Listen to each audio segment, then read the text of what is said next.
daan sa kaligtasan. At sinabi ni Jesus, "Ako ang daan, ang katotohanan, at ang buhay." Ating pag-aralan at ating pakinggan ang mga pabalita ng ating Diyos na dakila patungkol sa ating tunay na kaligtasan.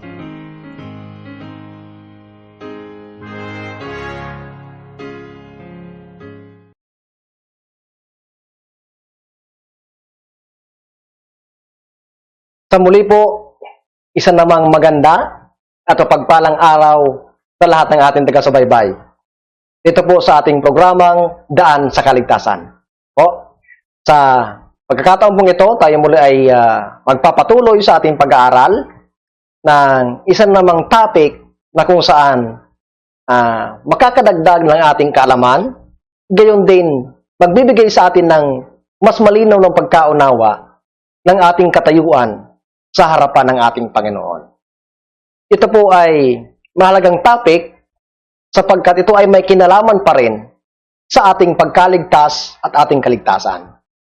Sa ating previous study ay nabanggit po natin na a proper understanding of the fallen nature of Christ is essential to a proper understanding of the faith of Jesus. So, kaya po inuna natin yung pag-aaral na yon para tayo magkaroon ng malinaw na pagkaunawa tungkol sa pagkatao ng ating Panginoon upang magkaroon tayo ng mas malinaw na pagkaunawa ng pag-aaring ganap ng ating Panginoon sa atin, ng pananampalataya ni Jesus o righteousness by faith. Ano po? Sapagkat ito mong tinatawag na justification by faith, the faith of Jesus o righteousness by faith ay isa lamang po ang tinutukoy nito. So, sa pagkakataon pong ito ang ating pag-aaralan. At ihimayin natin at titingnan natin kung ano ang ating katayuan sa harapan ng Panginoon na may kinalaman sa ating pananampalataya at gawa. Subalit, katulad po ng dati nating ginagawa, bago po tayo magpatuloy, tayo muna ay sumandaling manalangin. Mahabagin po namin Diyos, makapangyarihan ka po sa lahat. Sa hapon pong ito, Panginoon, kami lumalapit na muli sa inyo upang magpasalamat at magpuri sa iyong kabutihan at kadakalain sa amin. Sa pagkakataon pong ito, Panginoon, hiniling po namin ang iyong pakikisama, lalaputigit ang pangunguna ng Banal na Espiritu na sa aming pag-aaral, bigyan kami ng makalangit na pagkaunawa at katalinuhan upang magkaroon kami ng malinaw na pagkaintindi sa topic na aming pag-aaralan. Samahan po kami pagpalain sa matamis na pangalan ni Jesus. Amen.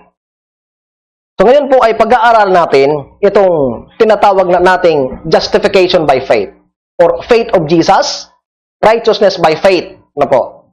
Sapagkat ito ay kinakailangan upang masiguro natin kung ano ba talaga ang ating katayuan sa harapan ng ating Ama. Sapagkat sinasabi ko anong ating previous study, may dalawang bahagi ang nature of Christ. Dalawang pananaw kahit sa loob ng Iglesia ng Adventista. So, maging dito mga kaibigan, mga kapatid, ay may dalawang pananaw din ang bayan ng Diyos dito. Ano po? Na kinakailangan ba nating gumawa para tayo ma-justified? O ano ang kinalaman ng gawa sa pagiging justified natin? Ano po? So, titingnan natin kung ano ang pananaw ng Biblia, katulad din ng patotoo, patungkol sa bagay na ito. Ang sabi ng The Hope of Glory o The Glad Tidings na sinulat ni A.J. Wagoner, page 20, ang sabi niya, "It is too simplistic to say that obedience is but a mere result of our faith. Obedience is the very expression of our faith. It is our faith." Their message was this: accept by faith the obedience of Christ work out in the believer's daily life. This is heaven's way of fitting Him to walk amongst the angels and to see the Father face to face.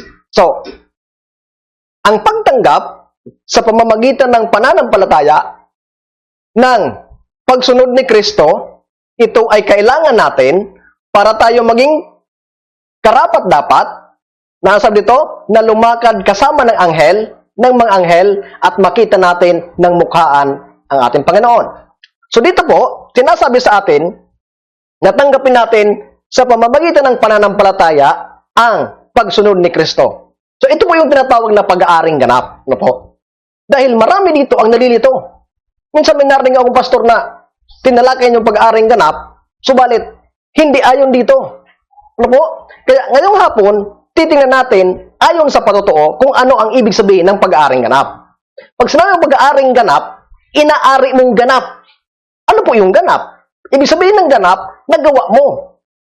Ngayon, inaari mong ganap mo yung kautusan dahil inaari mo yung pagganap ni Kristo ng pagganap niya sa kautusan na parang sa'yo. Nakuha niyo po? Kung saan na po nasusunod niyo ako? Pag-aaring ganap ay nangangahulugan na yung pagganap ni Kristo sa kautusan ay inaari mong parang sa'yo sa pamamagitan ng pananampalataya. Kung gayon, ikaw ay tatayo sa harapan ng Panginoon na parang ginawa mo yung sa kautusan sapagkat tinitingnan niya sa iyo mismo yung pagganap ni Kristo. At ang sabi dito, ito ang maghahanda sa atin, mag-fit sa atin na lumakad kasama ng mga anghel. Ibig sabihin, doon sa langit at makikita natin ang ating Ama ng harapan. Ang sabi kanina, simpleng sabihin ng ating pagsunod ay resulta ng ating pananampalataya. Ito ay pag-express ng ating pananampalataya. Ang sabi sa patuloy, this is righteousness by faith, the righteousness of Christ, that God is waiting for His church to experience personally. The key to this experience is Christ in you. No po? Itong katuwiran ng ating Panginoong Hesus, ito ang hinihintay ng Panginoon na maranasan ng kanyang bayan. At itong karanasang ito, ang susi dito ay mapa sa atin ang ating Panginoon mismo. Dahil pag nasa atin ang Panginoon, yung kanyang katuwiran ay ipapamuhay natin at magkakaroon tayo ng katuwiran ng Panginoon at mararanasan natin yon personally. Diba? So ito yung susi. Sabi dito, the anticipation of the glory that will be yours at the second coming. This experience must be ours and will be brought to this fullest expression in the latter rain. But the key to it all is an indwelling Savior. This is the mystery of the gospel. So, ang susi dito ay yung pananahan ng ating Panginoong Diyos sa ating buhay. Kaya kung hindi natin siya imbitahan at papasukin sa ating buhay, kahit kailan, hindi natin mararanasan ang kanyang katuwiran. At hindi tayo magkakaroon ng fitness doon sa langit. Ano po? Kung kaya, sabi ko nga kanina, ay kahit sa loob ng ating iglesia, ay may dalawang pananaw patungkol dito. Sapagkat, sa ating mga previous study, ay nalaman natin na ang kaaway ay hindi naman siya makapaglantad sa atin para salungatin tayo sapagkat alam natin na si Satanas, kundi ang ginagawa niya, gumagamit siya ng mga tao para sirain ang doktrina ng Panginoon. At, siyempre, minsan, hindi naman siya gagamit ng hindi Adventista o mga tagalabas para paniwalaan tayo. Minsan, ginagamit niya yung mga kapatid natin sa pananampalataya na hindi natin alam ay nagpapagamit sa kaaway para sirain ito. Ano po ang halimbawa? Desmond Ford, in Brimsmead, tell us that justification has nothing to do with being righteous. So, ang sabi ni Desmond Ford, ito po ay dating pastor natin na pinaalay sa denominasyon dahil mali ang turo. Dahil ang sabi niya, itong pag-aaring ganap ay wala namang kinalaman sa pagiging matuwid. Diba? They say it only means to declare or account righteous. Ito ay, sabi niya, pag-dideklara lang sa katayuan mo na ikaw ay matuwid. Ano po? But the truth is that justification which declares us righteous immediately leads us to right thinking and living. Ano po? Sinasabi ko nga na yung pagdideklara ng Panginoon na ikaw ay matuwid, hindi lang ito basta deklarasyon. Na sinabi ng Panginoon na, itong taong ito ay pinamamanay ko na siya matuwid. Kundi, Ang sabi dito, yung pagdideklara ng ating Panginoon na ikaw ay matuwid, iyon ay may kasama na ano po? Pagbabago ng isipan natin para tayo mag-isip ng may katuwiran. Ano po? So, hindi lamang yun isang bagay, kundi it is coupled by putting right thinking in our mind for us to think rightly. So, it is not only a declaration, but it includes power, mga kaibigan, mga kapatid. Dahil ang sabi dito, we are made righteous in Him. And those who are declared righteous should do righteous act to manifest the declaration. Opo?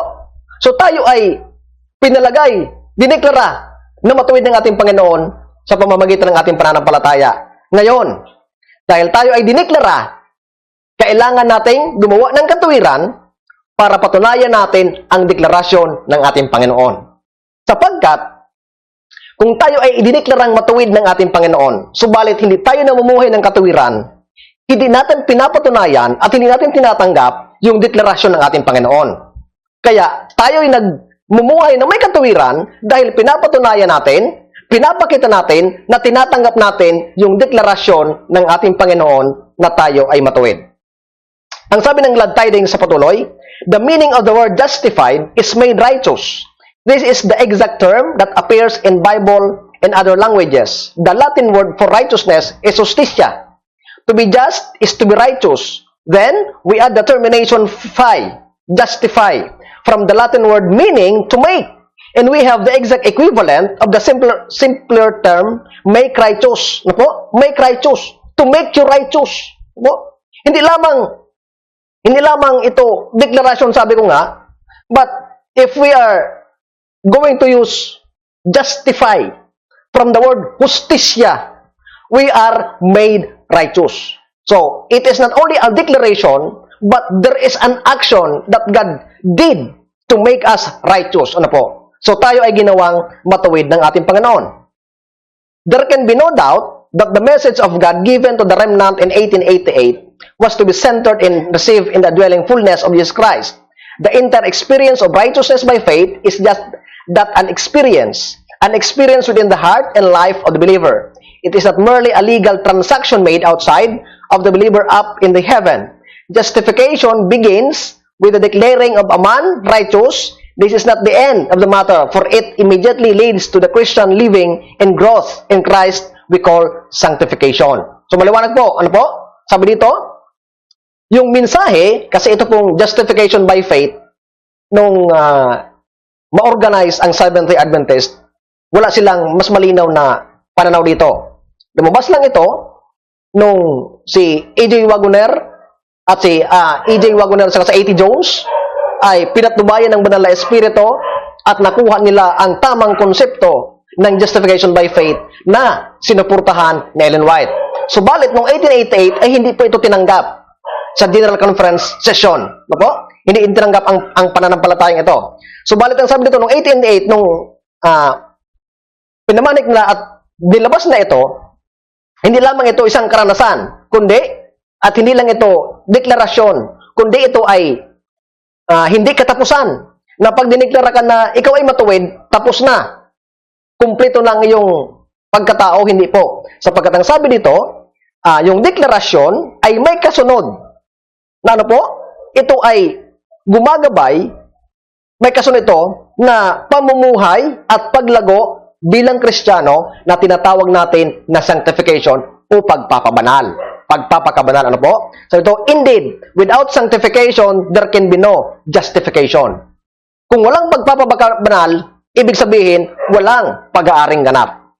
Ibig sabihin, mga kaibigan, mga kapatid, kinakailangan talaga yung gawa at yung pagsunod para tayo ma-justified. Ano po? Sapagkat kung walang pagpapakabanal, ay walang pag-aaring ganap na mangyayari. Ibig sabihin, parang sa maikling salita, yung sanctification is a prerequisite of justification. So, hindi ka ma-justify without sanctification. Ano po?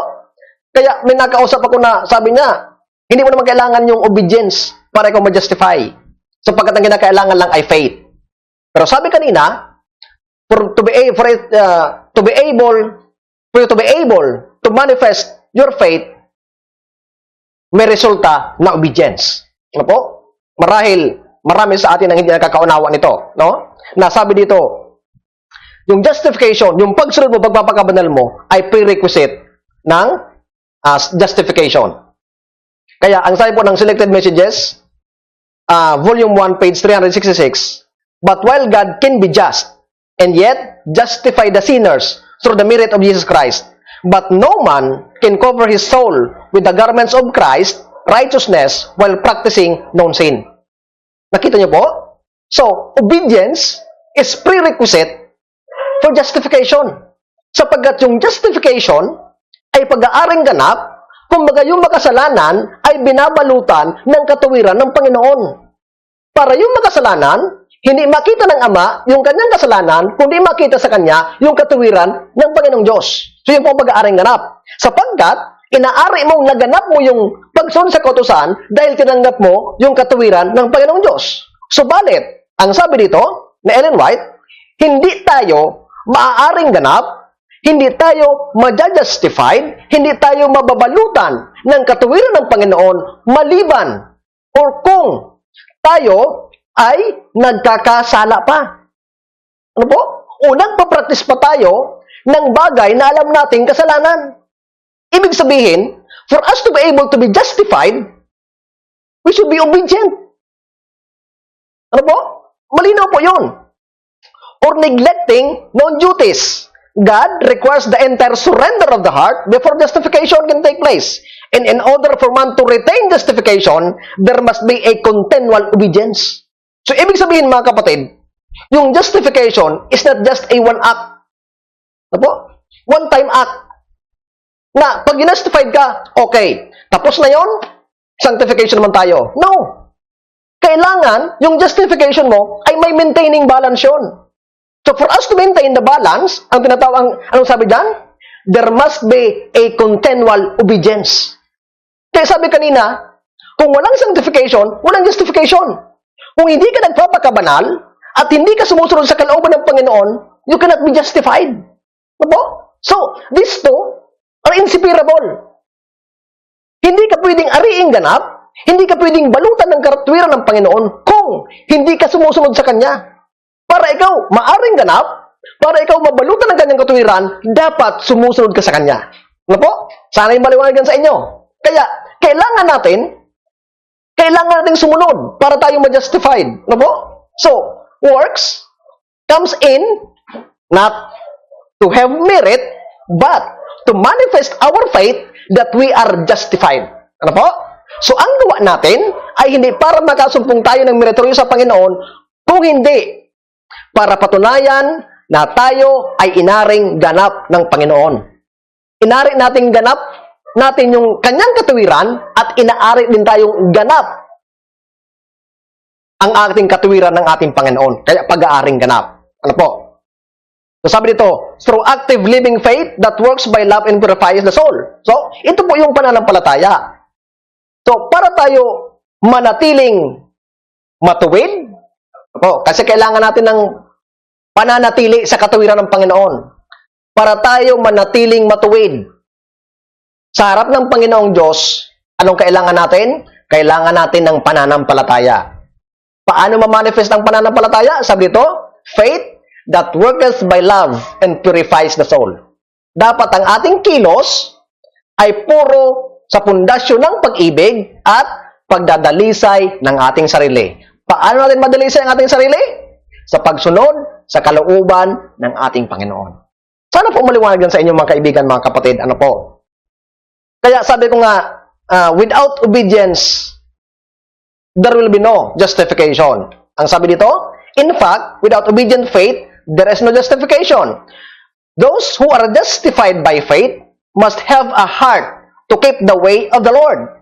It is an evidence that a man is not justified by faith when his works do not correspond to his profession. James says, "Since thou have faith wrought in his works, and by works was his faith made perfect." So sabi dito mga kaibigan, mga kapatid, ebidensya ito, nagpapatunay na ang isang tao ay hindi inaaring ganap sa pamamagitan ng pananampalataya kung ang kanyang gawa ay hindi sumasang-ayon sa kanyang pananampalataya. Ibig sabihin, kung hindi tayo sumusunod, sasabihin natin na, ay, naniniwala ako na pinatawad ako ng Panginoon at ako ay nilinis niya na dahil sa pananampalataya. Subalit, kung ang iyong pagkatao, ang iyong kilos ay hindi naman nagpapakita ng iyong pananampalataya, hindi po yun mangyayari. Ano po? Hindi mangyayari yung iniisip mo na ikaw ay inaring ganap ng Panginoon at ikaw ay na-justified. Dapat, yung pananampalataya mo ay mag-correspond ng iyong gawa. Sapagkat ang sabi dito ng Santiago, tingnan nyo na sa kanyang paggawa ay lalo niyang sinasakdal ang kanyang pananampalataya. Ano po? Sabi dito, the faith that does not produce good works does not justify the soul. Ano po? Ang pananampalataya na hindi nagbubunga ng mabuting gawa ay hindi nag-aaring ganap ng kaluluwa. Tandaan niyo po yan. Ang sabi yan ng Selected Messages, Volume 1, page 397. Obedience is worked out for us and with us and in us by the very one who himself shared our fallen nature while on earth. Waggoner clearly saw the importance of the religious experience of Christ during his earthly years. If Christ did not come in our sinful nature with all its hereditary weaknesses, he could not, as an indwelling Savior, provide us with the resistance to the temptation which he himself had not experienced. Kaya sabi ko mga kaibigan, mga kapatid, yung nature of Christ, yung malinaw na pagkaunawa doon, ay magdadala sa atin ng malinaw na pagkaunawa sa bagay na ito. Sapagkat ang sabi ni Waggoner, kung hindi nagkatawang tao ang Panginoon at kinuha ang nature natin, ay hindi sana tayo magkakaroon ng pagkakataon na mapagtagumpayan ang kasalanan sapagkat hindi tayo matuturuan ni Jesus sapagkat hindi niya man yun naranasan. Ano po?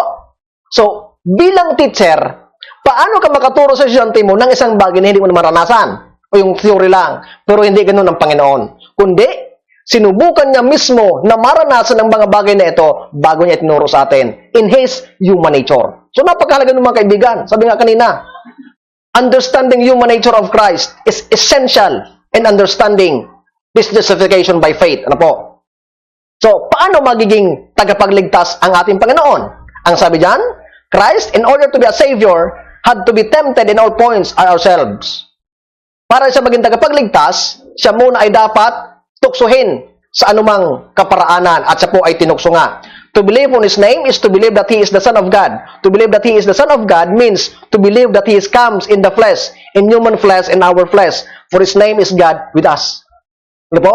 So, kung tayo ay naniniwala na siya ay anak ng Diyos, dapat tayo naniniwala na siya ay naparito katulad ng katayuan natin. Ano po?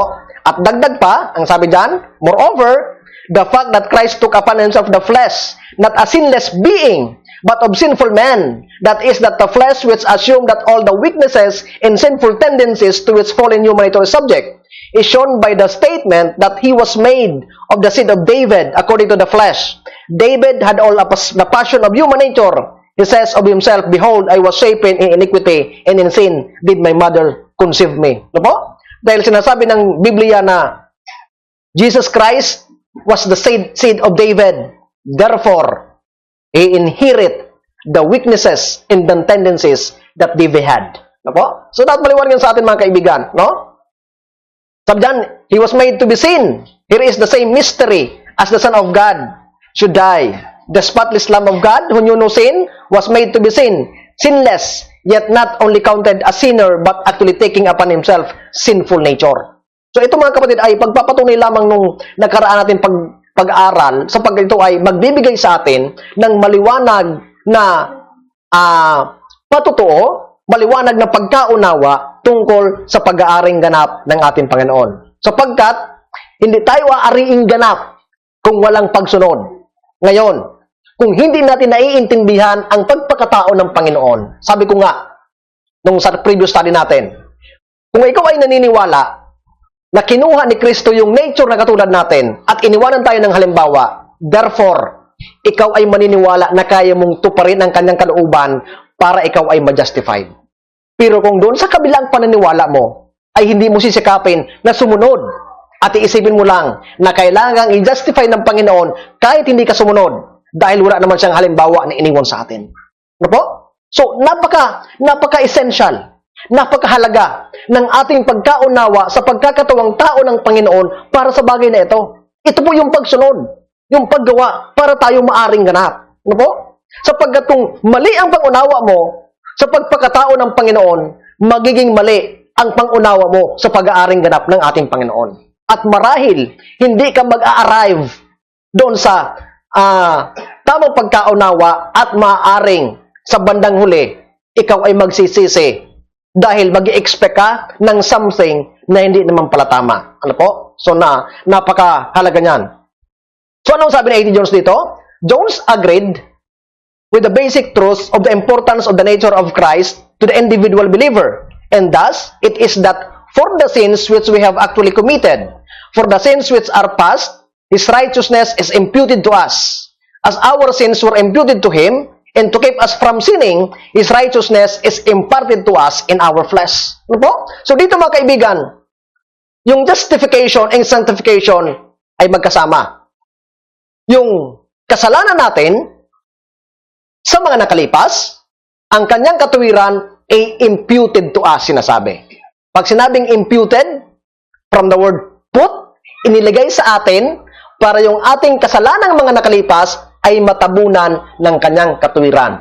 Ngayon, doon sa kasalanan natin ngayon, para ating mapagtagumpayan, ang sabi nito, His righteousness was imparted to us. Pag sinabing impart, from the word part, ibinahagi sa atin ang kanyang katuwiran, ibinabahagi sa atin ang kanyang katuwiran upang tayo ay magawa natin na gawin ang kanyang kalooban. So, ang provision ng Panginoon ay complete sa ating pagliligtas, mga kaibigan, mga kapatid. Ano po? In terms of justification and sanctification, His provision is complete for us para wala tayo maging excuse. Sa mga nakalipas nating kasalanan, ang kanyang katuwiran ay inilagay sa atin. Sa kasalanan natin ngayon na dapat natin pagtagumpayan, ang kanyang katuwiran ay ibinabahagi sa atin. Imparted, mga kaibigan. As our flesh, with all its liability to sin, was imparted to Him, thus He is the complete Savior. Ano po? Siya ay sakdal, kumpletong tagapagligtas sapagkat yung kanyang katuwiran ay inilagay sa atin at yung ating kasalanan ay ibinigay natin sa Kanya. Imputed sa Kanya. Sa ating kasalanan ngayon, yung kanyang katuwiran ay binahagi sa atin. At yun naman ating mga kahinaan ay binabahagi natin sa Kanya. Therefore, He is a perfect Savior for every one of us. Ano po? So, napakakumplito mga kaibigan. Napakaganda ng pangako at mga patotoo na inihayag sa atin ng ating Panginoon. Sabi dito, and that the genealogy of Jesus Christ, earthly ancestor, there are Joachim, who is for the wickedness was buried with the burial of an ass, drawn and cast forth beyond the gates of Jerusalem. Manasseh, who caused Judah to do worse than the heathen. Ahaz, who made Judah naked and transgressed sore against the Lord. Rehoboam, who was born to Solomon after Solomon turned from the Lord. Solomon himself, who was born of David at Bathsheba. So, kung titignan natin mga kapatid yung mga ninuno ni Jesus, parang hindi magkakakita lang matino na tao sapagkat nagsimula kay Joachim na gumawa ng kamalian. No? Sumunod, si Manasseh na inagay yung Juda sa pagkakasala, katulad ng mga katabing mga lupain.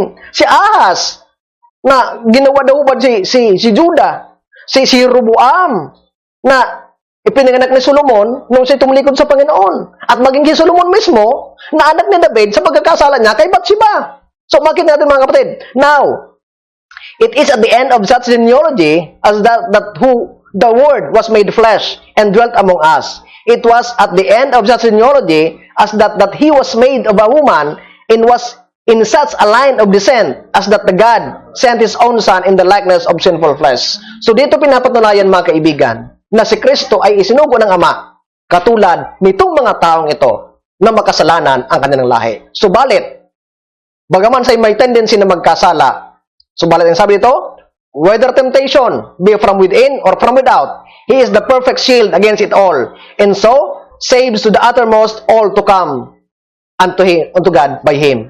So, wala tayong maidadahilan sapagkat prinubide tayo ng lusot ng Panginoon sa pagkakasala sa pamamagitan ng kanyang anak na si Jesus na naparito sa katawang tao, tinukso, harap likod, kaliwa kanan, subalit hindi man lang nagkasala dahil siya'y naniwala at nagtagumpay dahil sa kanyang pagkapit sa kapangyarihan ng banal na Espiritu. Sabi ng Hebrews, He was in all points tempted as we are. Therefore, He was in all points like as we are. Ano po? Siya itinukso sa lahat ng aspeto, katulad natin. Ngayon, sabi ito ng conclusion ni A.T. Jones, kaya katulad niya tayo mismo. Ang sabi ni A.T. Jones, noong 1893 sa General Conference, 1888, sabi ito, righteousness by faith is not merely an act of justification, but includes sanctification. So sabi ni A.T. Jones, ang katuwiran o righteous by faith, ang pag-aaring ganap, ay hindi lamang ito pag-aaring ganap, kung hindi ito ay may kasamang pagpapakabanal. Ibig sabihin, hindi ka lang idinedeklara ng Panginoon. Sabi ko nga, na ikaw ay matuwid, inaring ganap ka, kundi binibigyan ka ng kapangyarihan para ikaw ay mamuhay sa pagpapakabanal. Sabi dito, Christ came into the world, revealing the true gospel as never before, Christ in man. Sa black letters po, ano. This was the emphasis of Neapolis, not the historic Christ, but the personal presence of God in us. Ito yung pinuunan nila ng pansin noong 1888 sa Minneapolis General Conference session, ano po, nung i-present nila itong justification by faith na nakuha nila ni Waggoner. Sabi dito, the only possible way in which anybody in this world can know the righteousness of God, can receive the righteousness of God, is by having the mind of Christ itself. Ano po?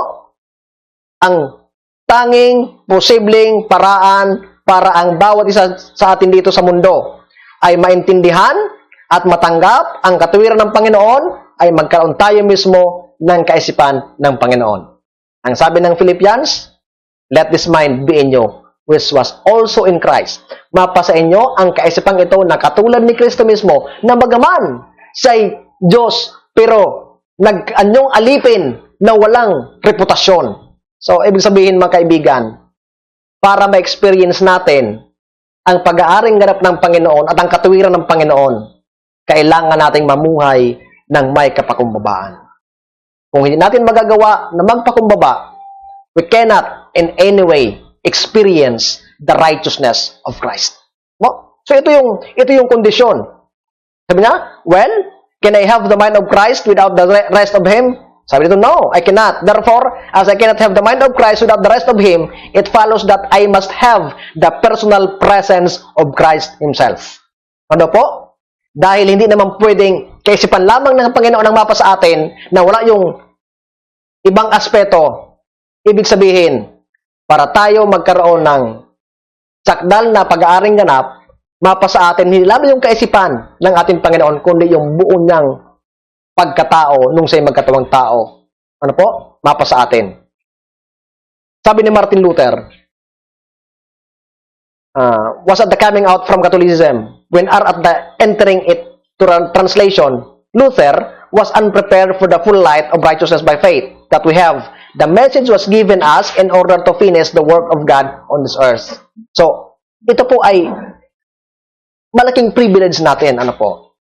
Sapagkat bagaman hindi nakuha ni Martin Luther yung saktong pananaw tungkol sa righteousness by faith, but at least binukasan ang isip ng mga pioneers natin para makuha nila yung saktong konsepto ng righteousness by faith. Kaya ang sabi dito, itong katuroang ito, itong katotohanan ito, ay ibinigay sa atin upang tapusin natin ang gawain ng Panginoon sa sanlibutan.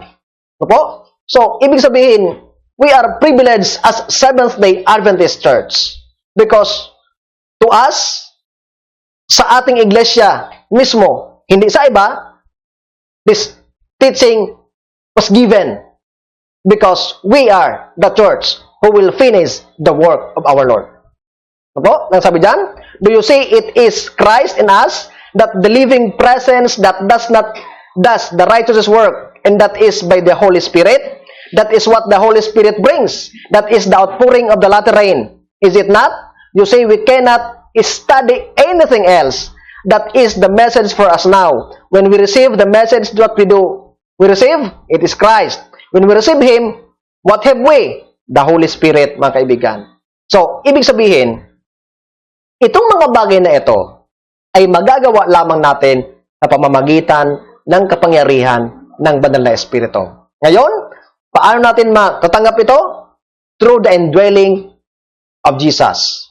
At pagsabi nito, upon the indwelling of Jesus Christ, ano ang mayroon tayo? It is the indwelling of the Holy Spirit. And if we have the dwelling of the Holy Spirit, therefore, it is possible for us to be obedient. And if we are obedient, it is possible for us to be justified, mga kaibigan. And if we are justified, tayo ay makikitaan ng katuwiran ng ating Panginoon at itatago niya ang anumang kadumihan sa ating pagkatao. Sabi dyan ni A.T. Jones, justified is made righteous. So whenever we read it here, you can just put the words made righteous there instead, and you have the same things always. Ibig sabihin, yung justification, ikaw ay hindi lamang diniklara ng Panginoon na matuwid, kundi ikaw mismo ay ginawa niyang matuwid. Hindi niya lang sinabi na ikaw ay matuwid, kundi yung pag-iisip mo, yung pagkatao mo, ay ginawa niya mismo matuwid. Sapagkat binago niya ang kaisipan mo na ikaw ay mag-isip at gumawa ng katuwiran mismo ng ating Panginoon. So the message of our indwelling Savior is a major emphasis of the true teaching of righteousness by faith. So, ang pinakapangunahing sentro sa pagtuturo ng pag-aaring ganap ay yung katuruan ng pagtira ng Panginoon sa ating mga buhay. So, hindi ka maaaring ganap ng Panginoon, hindi ka niya gagawing banal kung hindi mo siya papapasukin sa iyong buhay at siya mismo ang mag-direct at mag-control sa iyo. Sapagkat hindi natin kaya na gawin ang katuwiran ng Panginoon without the indwelling of our Savior. Means, yung indwelling ng Savior ay indwelling of the Holy Spirit, mga kaibigan. At by that, tayo ay maaaring ganap. Ang sabi dito, anyone who cannot go from this meeting with the living consciousness of the presence of Jesus Christ, in His power, with His light, in His glory upon Him, and in His life, the minister had better not leave this place as a minister or as a professed minister, because he goes to a work that he cannot do. He goes to meet a people whom he cannot meet. He goes to meet responsibilities that he cannot meet. We are thankful for the wonderful truth of justification by faith, for it is an integral part of the message of righteousness by faith, but it is the full message which will finish God's work on earth. Sabi niya, magpasalamat tayo sapagkat sa napagandang katotohanan sa pag-aaring ganap sa pamamagitan ng pananampalataya ay binigyan tayo ng mahalagang mensahe ng pananampalataya ng Panginoon, at ito ang kompletong katuruan na magtatapos ng gawain ng ating Panginoon. Bakit? Sapagkat pag naintindihan mo ito, mga kaibigan, mga kapatid, ikaw ay mamomotivate sa sarili mo by the indwelling presence of God Himself, Jesus Christ. Mamomotivate ka na gumawa. Hindi para magkaroon ng merit, kundi patunayan mo yung iyong pananampalataya. At pag ikaw ay gumawa at naintindihan mo ito, hindi mangyayari na hindi mo ito sabihin sa iba.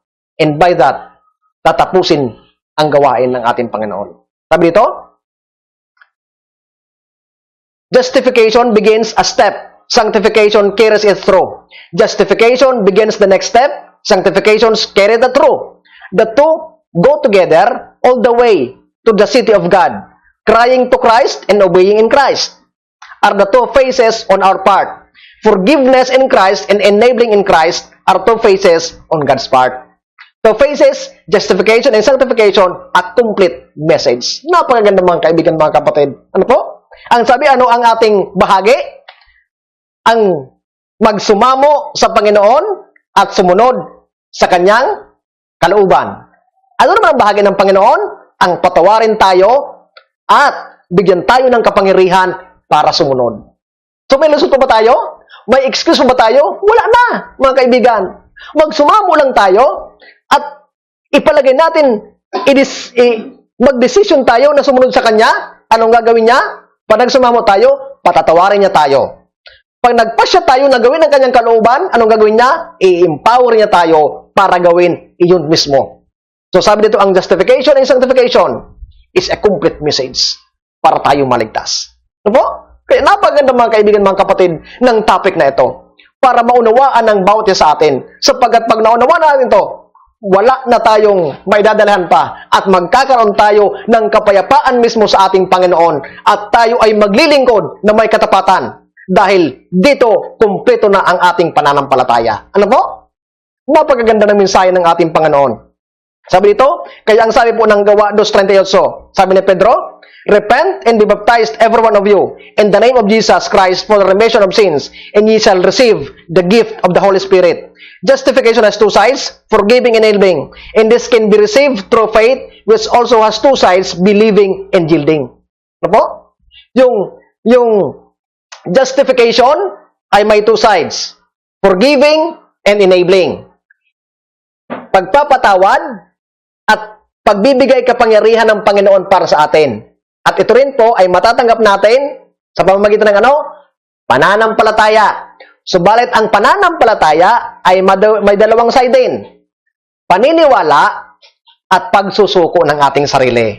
Ano po? Ibig sabihin, pag pinapanampalatayaan mo, sinusuko mo ang sarili mo, na yun mismo ang mangyari sa buhay mo. Ano po? At pag ganito, ang karanasan natin, panigurado na magkakaroon tayo ng karanasan ng katuwiran ng ating Panginoon, ng pananampalataya ng ating Panginoon, at tatapusin natin ang gawain at tayong lahat ay uuwi na sa ating mga tahanan. Ano po?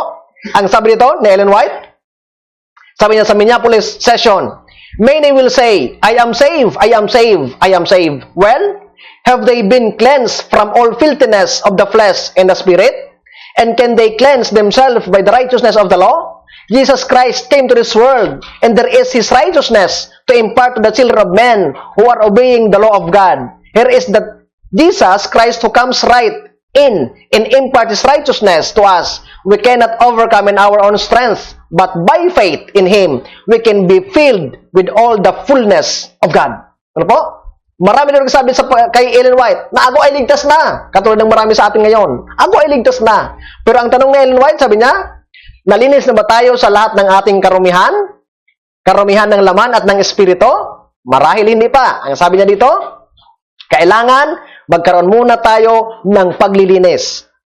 Ang katawiran ng Panginoon kailangan ma-impart sa anak ng Diyos sa pamamagitan ng pagsunod. Sapagkat hindi natin kaya sa ating mga sariling kalakasan at kakayahan na gawin ito. So kinakailangan natin ang impartation ng Panginoon at indwelling presence ng Panginoon through sa pamamagitan ng ating pananampalataya. Ano po?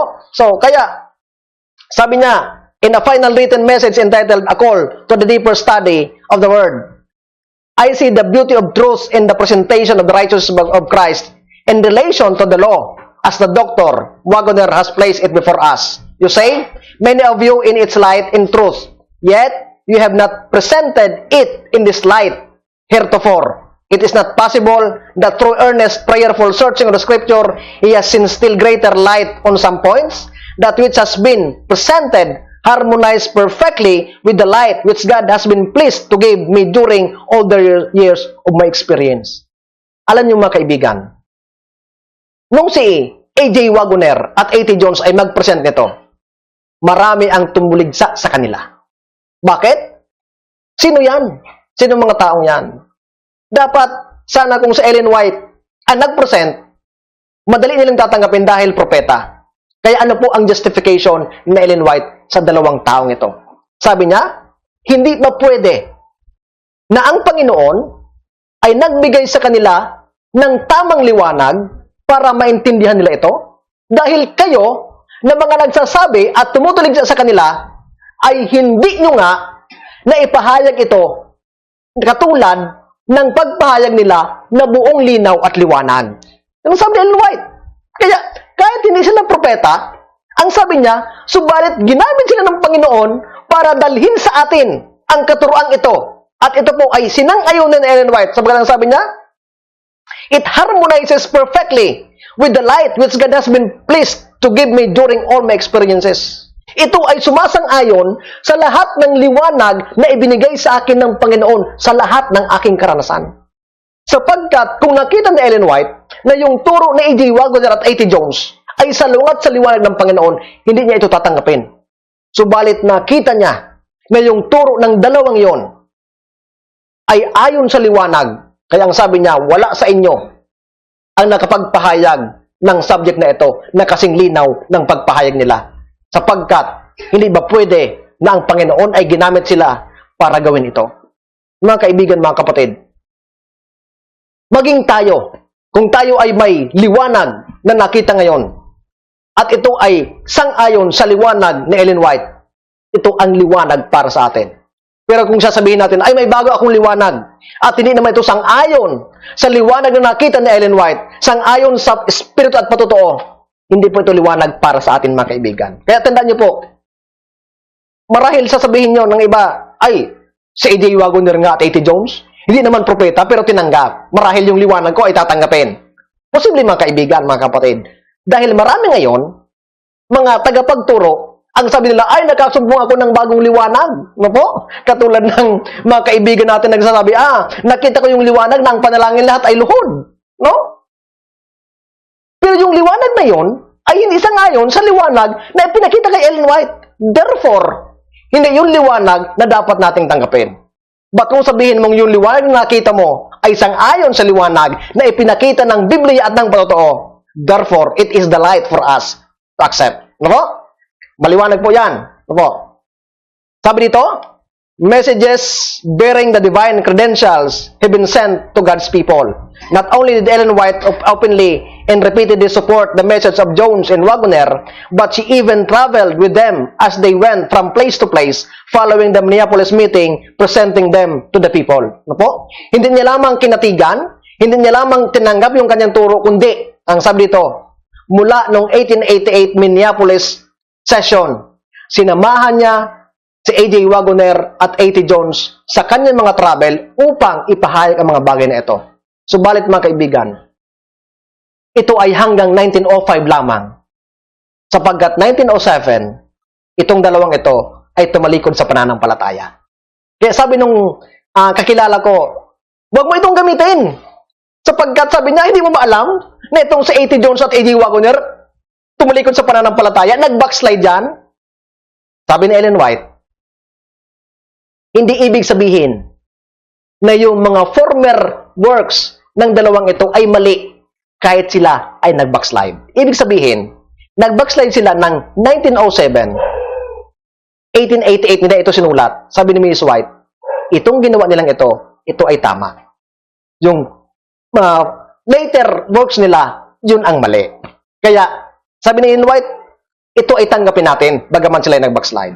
Kaya mga kaibigan, mga kapatid, marahil, ganun din ang iniisip ng iba sa inyo, na huwag natin itong gamitin sapagkat mga backslider ito. Mga kaibigan, nag-backslide sila 1907 from 1905. Ito ay ginawa nila ng 1888. So sabi ni Mrs. White, bagaman sila nag-backslide, but their former work is still acceptable to us. Ano po? Sapagkat sinamahan niya pa nga at sinupurtahan niya pa ang dalawang ito sa kanilang turo. Ang sabi diyan, unless divine power is brought into the experience of the people of God, false theories and erroneous ideas will take men captive. Christ in His righteousness will be dropped out of the experience of many, and their faith will be without power of life. The righteousness by which we are justified is imputed. The righteousness by which we are sanctified is imparted. The first is our title to heaven. The second is our fitness for heaven. Ano po? Ang katuwiran na umaring ganap sa atin ay inilagay ng Panginoon sa atin. At ang katuwiran na nagpabanal sa atin ay ibinahagi sa atin ng Panginoon. Yung una, yung pag-aaring ganap sa atin, yun ay nagbigay sa atin ng ng titulo sa langit. Ibig sabihin, pag ikaw ay inaring ganap ng Panginoon, mayroon ka ng titulo sa langit. Pero, yung huli, yung pagpapakabanal, yun ang mag-fit sa atin doon sa langit. Ibig sabihin, mga kaibigan, para kang nag-aral.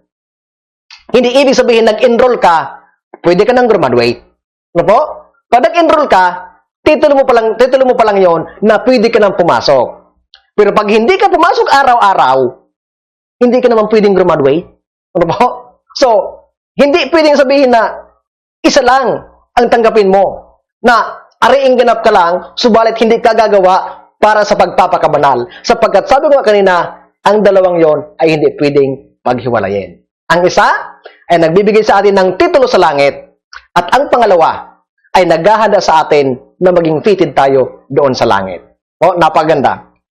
Sabi dito, on Christ's coronation day, He will not acknowledge as His any who bears spot or wrinkle or any such things. But to His faithful ones, He will give crowns of immortal glory. Those who would not that He should reign over them will see Him surrounded by the army of the redeemed, each of whom bears the sign, the Lord our righteousness. Ano? Sa coronation daw ng ating Panginoon, sa kanyang pagiging King of Kings and Lord of Lords, hindi niya lamang kikilalanin, hindi niya kikilalanin yung sino man na may kasalanan, one spot o wrinkle sa ating mga karakter. Subalit sa kanyang matapat na alagad, namang alagad, ay bibigyan niya ng putong ng walang hanggang kaluwalhatian. Ano po?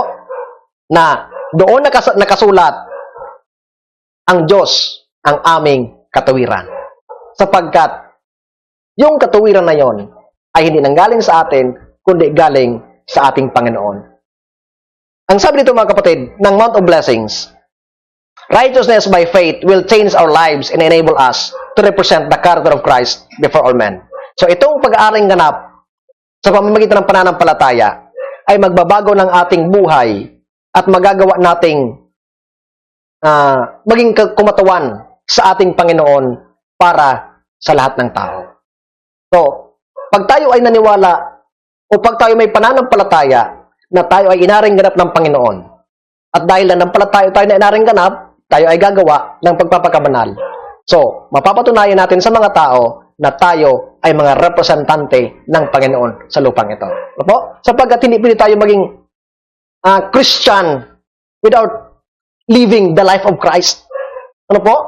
Maraming nagpapanggap, maraming umangkin na Kristiyano ako. But we cannot claim the name of Christ without living His life. Ano po?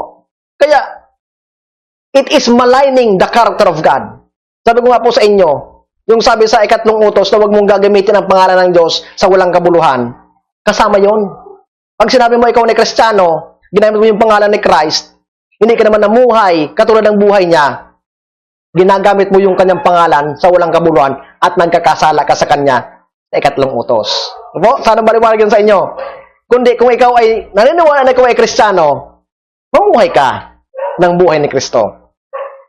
This name is hallowed by the angels of heaven, by the inhabitants of fallen world.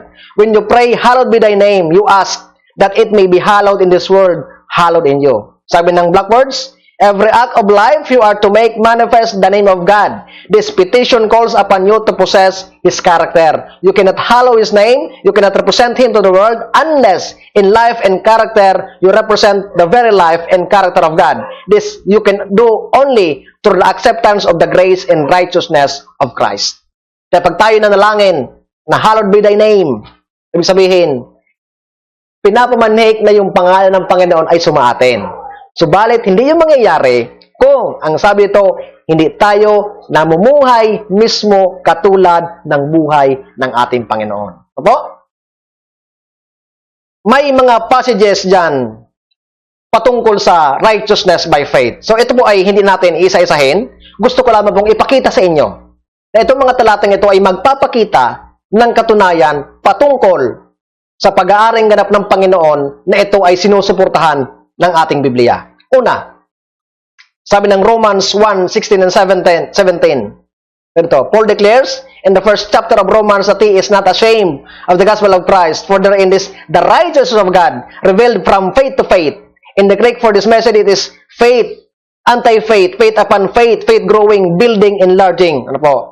Sabi niya, for I am not ashamed of the gospel of Christ, for it is the power of God unto salvation. No? ito, sabi ni San Pablo, hindi ako nahihiya sa Ebanghelyo. Sapagkat ito, ang ano daw po? Ito ang kapangyarihan papunta sa pagliligtas ng ating Panginoon. Faith to faith. Paglago.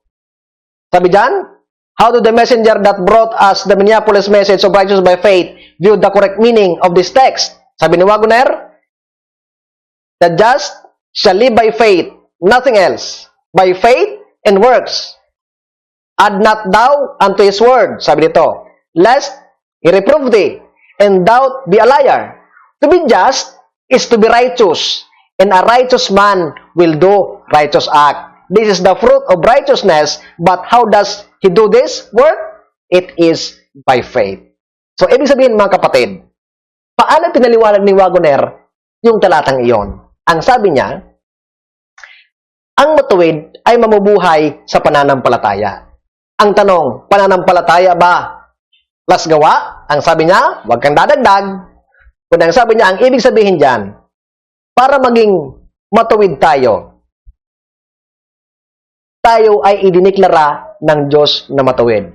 Therefore, those who are declared righteous should do righteous act. Ibig sabihin, kung ikaw ay naniniwala na idiniklara ka ng Panginoon na ikaw ay matuwid, kinakailangan lamang na ikaw ay gumawa ng katawiran. Opo? Ang sabi niya, ito ay ang bunga ng katawiran ng Panginoon. Subalit, paano mo ito gagawin? Sa pamamagitan ng pananampalataya. Ano po? Pananampalataya na inari mong ganap yung katawiran ng Panginoong Hesus. Ibig sabihin, sabi ko kanina, hindi ka gumagawa upang makasumpong ka ng merit o pabor sa Panginoon. Kundi gumagawa ka dahil gusto mong patunayan na ikaw ay binanal na ng ating Panginoon. Apo? Magkaiba po yun. So, parang hindi ka gumagawa para bigyan ka ng baon ng magulang mo. Kundi gumagawa ka dahil may baon ka na. Magkaiba po yun, di ba? Nakuha niyo po? Yung pananampalataya, yun yung gumagawa dahil may baon ka na. Sabi ng Panginoon, o sige, ganito. So, pinapatunayan mo na ikaw ay may baon na dahil gumagawa ka. So, maliwanag po yan sana sa inyong mga kapatid. Ano po? Sabi dito, inspiration, as we have seen, agrees with the messages of Jones and Wagoner, that it is by faith that works, it is done in Christ through He is imparted grace and by indwelling of the Holy Spirit within us. So, ang ating paggawa, mga kapatid, ito ay hindi galing sa atin. Kaya, hindi tayo gagawa para makasumpong ng merit. Sapagkat yung pananampalataya ay pagkilala na tayo ay nakakagawa dahil doon sa tinatawag na impartation of righteousness ng ating Panginoon. Dahil sabi nga kanina, hindi natin kayang gawin sa ating mga sariling kakayahan yung pagsunod. Kundi nakakasunod tayo dahil sa kapangyarihan na ipinangako sa atin ng Panginoon that His righteousness will be imparted to us to enable us to follow His will. Opo? So, nakakagawa tayo, huwag natin aki-angkinin sa sarili natin na, oh, nagawa ko to dahil sa akin, no. Our obedience is only possible because of the imparted power of God through the ministration of the Holy Spirit in us. So, sana po, maliwanag yan sa'yo. Sabi ito, the righteousness of Christ is revealed from faith to faith, that is from your present faith, to increase understanding of that faith, which work by love and purifies the soul. So, ang ating pananampalataya ay lumalago. Sa araw-araw, na pinapatunayan natin ito sa panadawpong kaparaanan, sa paggawa natin ng pag-ibig sa kapwa natin at sa Diyos, at sa pagdadalisay natin ng ating mga sarili. Kapag tayo ay kumikilos sa maghapon dahil sa pag-ibig natin at lilinis natin ang ating karamihan sa pamamagitan ng pagsunod, ang ating pananampalataya sa Panginoon ay lumalago. Ano po? So, napakaganda. Sabi ng selected messages, the Spirit of God works in the believer's soul, enabling him to advance from one line of obedience to another, teaching on the strength to greater strength, from grace to grace in Jesus Christ. Ang Espiritu ng Panginoon ay kumikilos sa bawat kaluluwa upang bigyan siya ng kapangyarihan para mag-advance.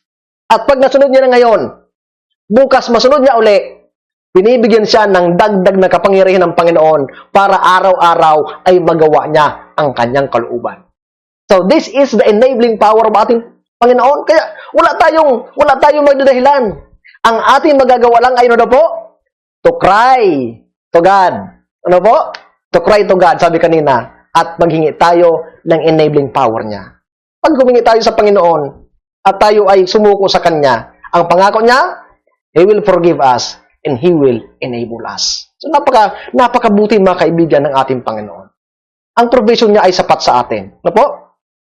Sabi ng Philippians, done only by faith in Christ enabling strength, but by the denial of self is the righteousness of faith. So ang pag-aaring ganap sa pamamagitan ng pananampalataya ay ang pagtanggi sa ating sarili. Ibig sabihin, sabi ng Panginoon, deny yourself, take up your cross, and follow me. Tanggihan mo ang iyong sariling nais, sariling kagustuhan, sariling mga haka, kaya nga cross. Gusto mo, gusto ng Panginoon. Ano ang pipiliin mo? Sabi niyan, deny yourself. Tanggihan mo yung gusto mo, tuparin mo ang kagustuhan ng Panginoon, pasalin mo ang cross niya, at sumunod ka sa Kanya.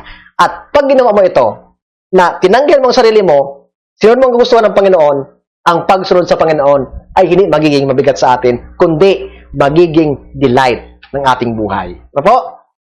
Sabi dyan, sanctification by faith in Christ's righteousness is scriptural. To deny this is to deny Scripture and to repudiate the working of Christ in one's own life.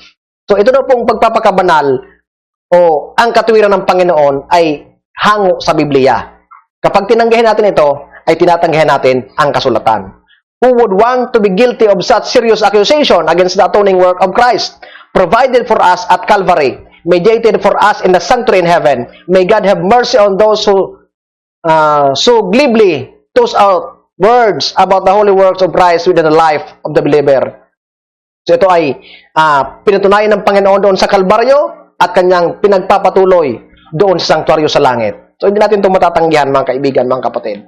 So isa pang talata nagpapatunay sa Roma 10:4-6 hanggang 8. Ang sabi ng comments diyan ng sons and daughters of God, when we bring our lives into complete obedience to the law of God, regarding God as our supreme guide and clinging to Christ as our hope of righteousness, God will work in our behalf. This is the righteousness of faith. This obedience works out for us the divine will bringing into our lives the righteousness and perfection that was seen in the life of Christ. Napakaganda ng pangako ng Panginoon.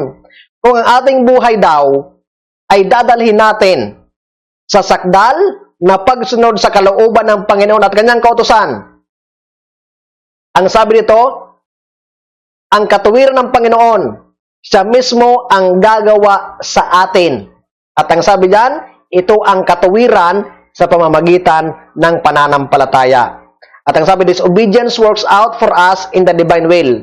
Ang pagsunod na ito, ang katuwiran ito, ay gagawa sa atin sa kalooban ng ating Panginoon. At magdadala sa ating buhay ng katuwiran ng kasakdalan, katulad ng katuwiran na nakita sa buhay ni Jesus.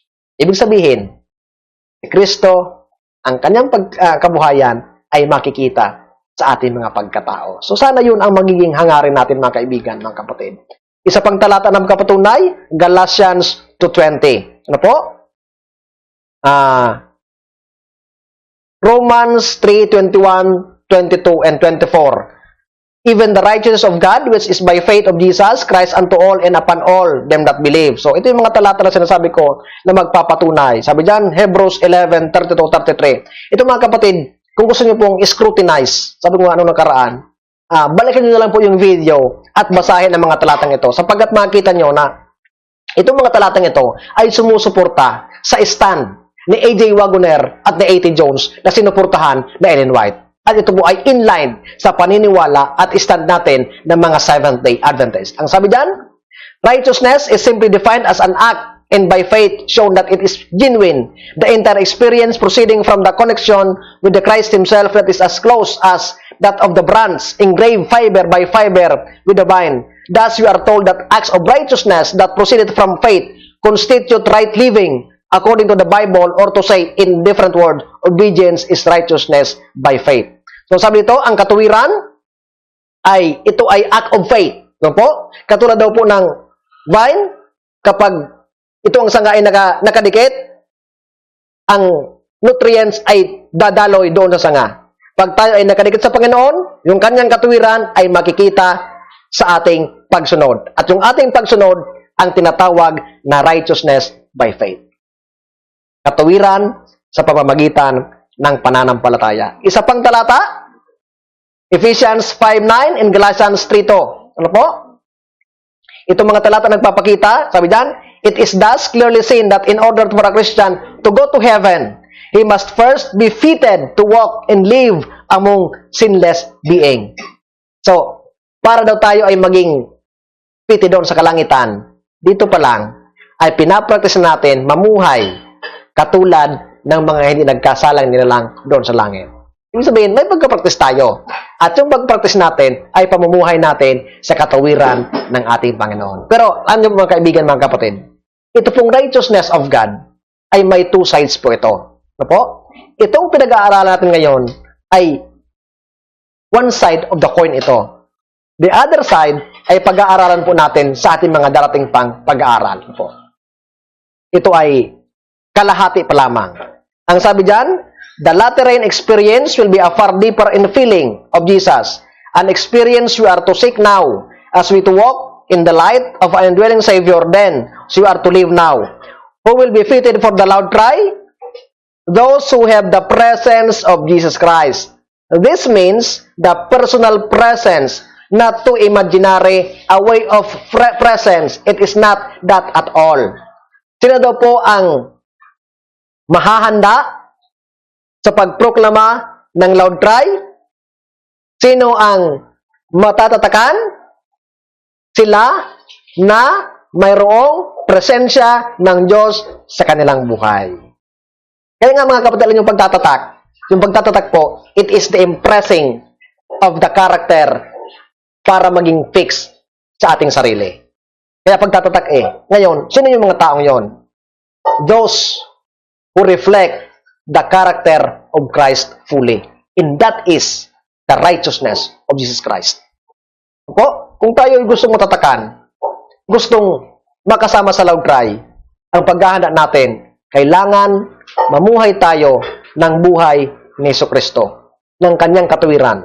At yun ay posible lamang sa pamamagitan ng pananampalataya, mga kaibigan, mga kapatid. Live with Him, brethren, live with Him. Live with Him. This is what He wants. Why He is raised from the dead, and we are raised up with Him, that we may live with Him. His personal presence is to be with us. That is what the Laodicean message is to do for us. It brings the presence of Christ to live with us. So yun ang panawagan ng Laodicea. Anong Laodicea? Sabi doon, you are lukewarm. Buy of me gold, no? Eye salves and robe of righteousness. Ibig sabihin, sabi ng Panginoon, buy me gold, that is faith. Eye salve, Holy Spirit, in robe of righteousness, that is the righteousness of Christ. So ang mensahe para sa Laodicea, walang iba, kundi ang righteousness by faith ng ating Panginoon. At hindi lamang ito, sabi ito, this is the indwelling presence of God. At hindi lamang ito, imaginary. Nasabihin natin na, through imaginary, I have the presence of God. No. It is literal. Na dapat yung presence ng Panginoon ay sumaatin at yung kanya mismong pag-uugali at kabuhayan ay makita sa atin araw-araw. Para tayo magkaroon ng fitness doon sa langit na bayan. That is the so-called sanctification. But sanctification will determine our justification. So sabi dyan, justification naturally leads to sanctification. So kaya nga, inseparable. No justification without sanctification. But justification will lead to sanctification. Ito, has He shown you a great many sins? Have He? Po, sabi ito. The difficulty is when the people get their minds on works and works and works instead of upon Jesus Christ in order to work, they pervert the whole thing. So ito yung pagkakamali natin, mga kaibigan. Yung nagsisikap tayong gumawa ng kabutihan, no? At nagiging tayong legalista. Ang tama sabi nito, instead upon Jesus Christ in order to work. Hanapin muna natin yung presensya ng Panginoon, papasukin natin sa buhay natin, at siya ang hayaan natin gumawa sa atin. Sapag kung tayo ay gagawa, hindi yun magiging acceptable doon sa Ama. Pero, pag hinayaan natin yung indwelling presence ng Panginoon na pumasok sa atin, at siya ang gumawa sa ating behalf, makikita sa atin, hindi ang ating righteousness, but the righteousness of Jesus Christ. Apo? Ang sabi dyan, who then is to do the work in order that it may be good works? Indeed, let us read again. From steps to Christ, if Christ is indwelling in our hearts, He will work in us both to will and to do of His good pleasure. We shall work as He works, and we shall manifest the same Spirit. So, ang ating gawa, mga kaibigan, ay may kondisyon. Sabi ito, sino ang dapat gumawa para yon ay maging mabuting gawa? Sapagkat kung tayo magsikap na gumawa ng gumawa, ibig sabihin, magsikap tayo na sundin yung kalooban ng Panginoon, hindi yun magiging mabuting gawa. So, sino dapat ang gumawa? Sabi dito, kapag ang Diyos ay nasa puso mo, siya ang gagawa both to will and to do. Ibig sabihin, sabi ng Bible, I will give you the desire of your heart. Ibig sabihin, pag nasa iyo si Kristo, siya ang gagawa sa iyong mga kagustuhan. Ibig sabihin, ang iyong mga gugustuhin ay yung mga bagay na may ayon sa kanyang kalooban at sa iyong gawa. Pag siya'y nasa puso mo, ang iyong gawa ay gawa ng kanyang katuwiran. So, pag siya'y nasa puso mo at siya'y kumikilos sa iyong kaisipan at iyong mga gawa, ang magagawa mo ay magiging mabuting gawa. So, yun ang kondisyon, mga kaibigan, mga kapatid. Simple lang. Huwag kang gumawa sa sarili mong kalakasan at kakayahan. Papasukin mo si Kristo sa iyong puso at siya ang gagawa sa iyo sa isipan mo at sa iyong mga kilos.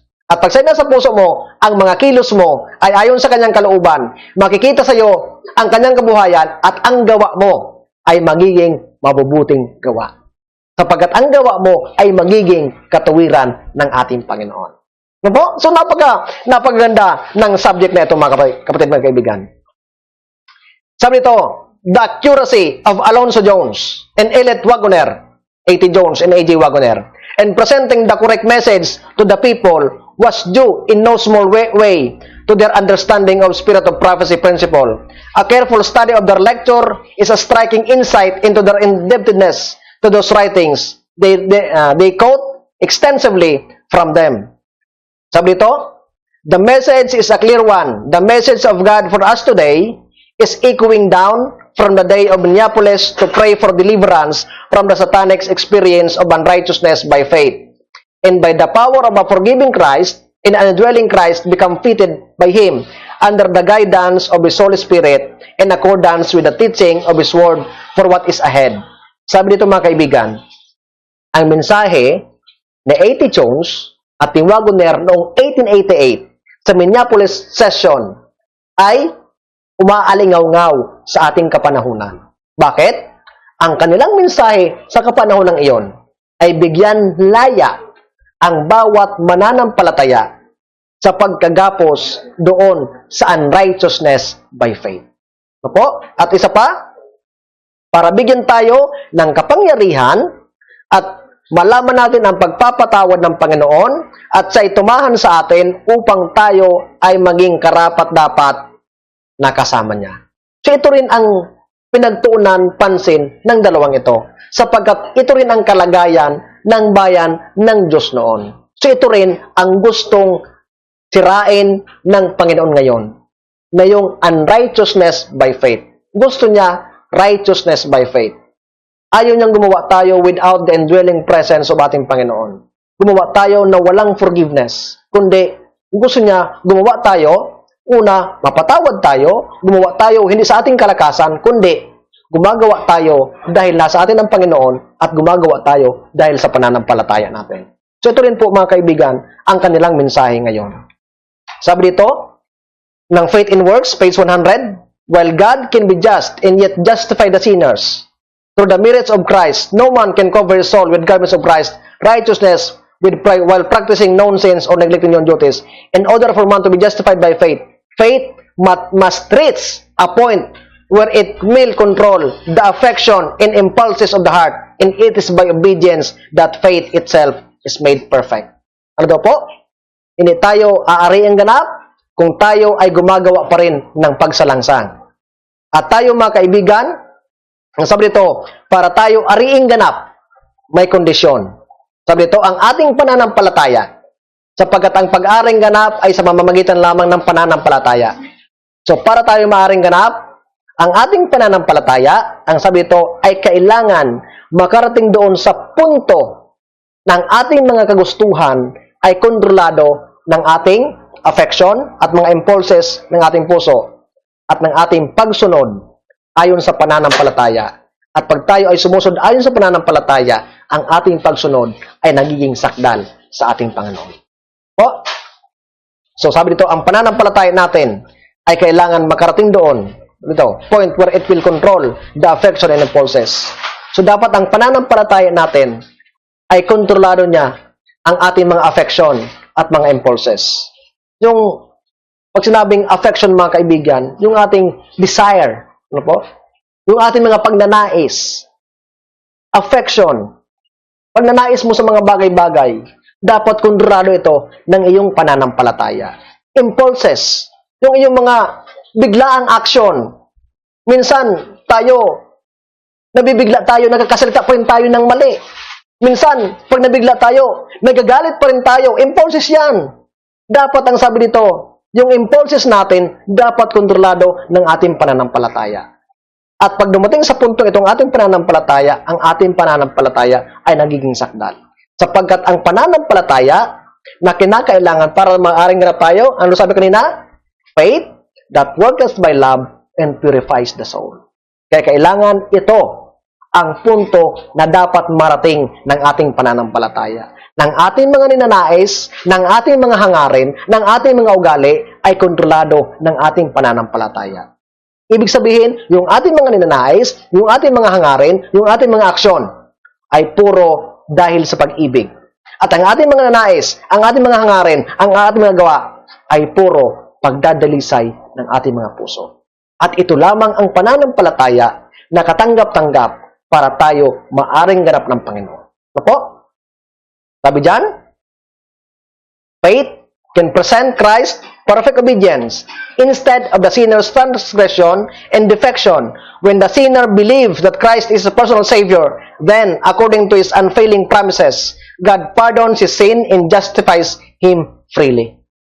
Anong pangako ng Panginoon? Sabi niya, ang pananampalataya ay pwedeng ipresenta ang perfect obedience ng ating Panginoon kahalili ng makasalanang tao. Subalit, sabi ito, kapag ang makasalanan ay naniwala kay Kristo bilang kanyang personal na tagapagligtas, ayon sa kanyang pangako, siya ay papatawarin ng Panginoon at aariing ganap. Siya mismo. Ano po? The repentant soul realizes that his justification comes because Christ, as his substitute in surety, has died for him in his atonement and righteousness. So, yung makasalanan na nagsisisi ay mapagtatanto niya na ang kanyang pag-aaring ganap ay manggagaling hindi sa kanyang sariling katuwiran, kundi galing mismo sa ating Panginoon na sa kanyang paghalili sa ating kamatayan. Siya ay tinubos niya tayo sa kanyang katuwiran. So, napaganda ng pangako ng ating Panginoon. Ang sabi diyan bilang panghuli, faith and works. Righteousness is obedience to the law, and law demands righteousness. And this the sinner owes to the law, but he is incapable of rendering it. The only way in which he can attain to righteousness is through faith. Ano po? Ang katuwiran ay makukuha lamang sa pagsunod sa kautusan. Sapagkat ang kautusan ay nagdidemand ng katuwiran. Subalit, bilang makasalanan, hindi natin kayang gawin ito. So, para tayo magkaroon ng katuwiran, ito ay kukunin lang natin sa pamamagitan ng pananampalataya doon sa obedience ng ating Panginoon. Ariing ganap natin yung kanyang pagsunod at tayo ay ariing ganap ng ating Panginoon. At by that, tayo ay susunod para patunayan ang pag-aaring ganap ng ating Panginoon. Ang sabi dito, by faith, he can bring to God the merits of Christ, and the Lord places the obedience to His Son to the sinner's account. Christ's righteousness is accepted in place of man's failure, and God receives pardon, justifies the repentant, believing soul, treats him as though he were righteous, and loves him as he loves his Son. This is how faith is accounted righteousness. Ano po? Pag naniwala ka sa Diyos bilang iyong personal na tagapagligtas, ibabalot niya sa iyo ang katuwiran ng kanyang anak na si Jesus. At titingnan niya sa iyo, hindi ang iyong katuwiran, kundi ang katuwiran ng kanyang anak. At tatanggapin ka niya at mamahalin ka niya katulad ng pagtanggap niya at pagmamahal niya sa kanyang bugtong na anak. Napakaganda mga kaibigan, mga kapatid, ng pangako sa atin ng Panginoon. Kung tayo ay sa pamamagitan ng pananampalataya, tatanggapin natin ang pag-aaring ganap ng ating Panginoon sa pamamagitan ng pagsunod ayon sa pananampalataya. Sabi po dito, this is how and the pardon soul goes on from grace to grace, from light to a greater light. He can say with rejoicing, not by works of righteousness which we have done, but according to His mercy, He saved us by the washing of regeneration and renewing of the Holy Ghost, which He shed on us abundantly through Jesus Christ our Savior, that being justified by His grace, we should be made heirs according to the hope of eternal life. Napaganda mga kaibigan. Dahil sa pag-aaring ganap ng ating Panginoon, sasabihin ng makasalanan nagsisi, hindi sa ating mga katuwiran, kundi dahil sa substitutionary death ng ating Panginoon, dahil sa kanyang pagsunod, dahil sa kanyang katuwiran, ang sabi dito, dahil sa pagbabago sa pamamagitan ng banal na Espiritu na pinabuo sa atin ng masagana ng Panginoong Hesus, tayo ay inaring ganap sa pamamagitan ng kanyang biyaya at tayo ay kabilang sa tagapagmana ayon sa pag-asa ng walang hanggang buhay. Mga kaibigan, mga kapatid, sana ito ang ating maging hangarin, ang focus ng ating buhay, na tayo ay maging kabahagi, tagapagmana ng pag-asa doon sa buhay na nakalaan sa atin. Subalit magiging posible lamang yon kung ating tatanggapin ang ating Panginoon bilang personal na tagapagligtas. Kung siya ay papapasukin natin sa ating mga puso, tatanggapin natin ang kanyang katuwiran bilang atin. At ang kanyang pag-aaring ganap ay patutunayan natin ayon sa pagsunod ng kanyang kalooban. Ang ating kailangan, magsumamo tayo sa kanya at isuko ang ating buhay sa kanya. At ang kanyang gagawin, patatawarin tayo at bibigyan tayo ng kapangyarihan para gawin ang kanyang kalooban. Kapag pumasok sa ating puso, siya ang gagawa sa ating mga isipan, sa ating mga pagnanasa, sa ating mga hangarin, sa ating mga ninanais, at sa ating mga gawa. At ito ay magiging mabuting gawa sapagkat makikita sa atin hindi ang ating katuwiran, kundi ang katuwiran mismo ng ating Panginoong Hesus. At tayo ay tatanggapin ng ating Panginoon at tayo ay mamahalin niya katulad ng pagmamahal niya sa kanyang bugtong na anak sapagkat nakatago ang ating pagkatao sa pagkatao ng ating tagapagligtas. Ito po ang mensahe ng Panginoon para sa atin. Ito ang kailangan natin. Ito ang ating gawin upang tayo ay hindi lamang magkaroon ng titulo sa langit, kundi tayo ay maging karapat-dapat na lumakad kasama ng mga anghel at ng kanyang mga banal na nilalang. Minsan pa, mga kaibigan, mga kapatid, pasalamatan natin ang Panginoon sapagkat patuloy niyang binubuksan sa atin ang mga liwanag, ang mga katotohanan na magtuturo sa atin sa tamang daan ng kaligtasan. Tutulong sa atin na lumago tayo sa pananampalataya, lumago tayo sa biyaya ng patuloy hanggang maabot natin ang kasakdalan ng karakter ng ating Panginoon Hesus at ma-reflect sa ating buhay at i-impress ito sa atin ng panghabang buhay at maging atin ito mismo. Kung magkagayon, mahana tayo sa pagtatatak, tatanggap tayo ng latter rain, magkakasama tayo sa loud cry at sasalubong tayo sa ating Ama at makikita natin siya ng mukha sa mukha. Sa pagkakataon pong ito, ating purihin ang Panginoon na minsan pang tinuruan naman tayo ng isang mensahe na sana'y magdala sa atin sa tunay na daan ng kaligtasan. Ama naming banal, maraming salamat po na minsan pang pinatunayan niyo sa amin ang iyong pag-ibig at pagliligtas. Na sa oras na ito, binuksan nyo sa amin ang mensahe ng 1888 Minneapolis Session. Yun po ang righteousness by faith. Salamat sa paggawa ng aming kapatid na si Jones at ni Wagoner. Na ginamit nyo sila upang buksan sa amin ang katotohanan ito. Patunayan ng iyong propeta na ito po ay ayon sa iyong kalooban. Tulungan kami na matanggap namin ito upang magkaroon kami hindi lamang ng titulo sa langit, kundi ng kahandaan o fitness sa inyong kaharian. O Diyos, gumawa kami, sumunod kami, hindi para magkasumpong ng merit o pabor sa inyo, kundi gumawa kami ayon sa pananampalataya na kami ay inaring ganap at ang paggawa namin ay para lamang patunayan na kami ay inyong inaring ganap. Sabi nyo nga po, those who are made righteous must do righteous act. So kami, bilang inyong inaring ganap, sa pamamagitan ng pananampalataya, kinakailangan na kami ay gumawa ng may katuwiran. At sana po ito ang aming mga buhay. Kaya tulungan kami, O Diyos, na alisin sa amin ang pusong bato at palitan ng pusong laman upang maging karapat-dapat na tahanan ng iyong presensya sa pamamagitan ng Banal na Espiritu upang siya ang kumilos sa aming mga isipan at sa aming mga kilos at makita sa amin, hindi aming katuwiran, kundi ang katuwiran ng aming Panginoong Hesus at ang aming mga gawa ay maging mabubuting gawa. At ito po ang magtatapos ng inyong gawain dito sa lupang ito. Maraming salamat po na minsan pang pinakinggan mo ang aming mga dalangin at tinugunan mo ito. Dahil lahat po ito ay aming hinihiling, hindi sa aming karapatan, kundi sa merit lamang at pabor ng aming tagapagligtas na sa Jesus. So, minsan po mga kaibigan, mga kapatid, maraming salamat po muli sa inyong pagsubaybay. Hanggang sa muli po natin pagkasama at pag-aaral upang tayo po ay patuloy na lumakad sa daan ng kaligtasan. Sa muli po, pasalamatan natin si Brother Red sa technical side na sumama naman sa ating pag-aaral upang tayo po ay magtanggap ng pagpapala ng ating Panginoon. Maraming salamat po at pagpalain tayong lahat.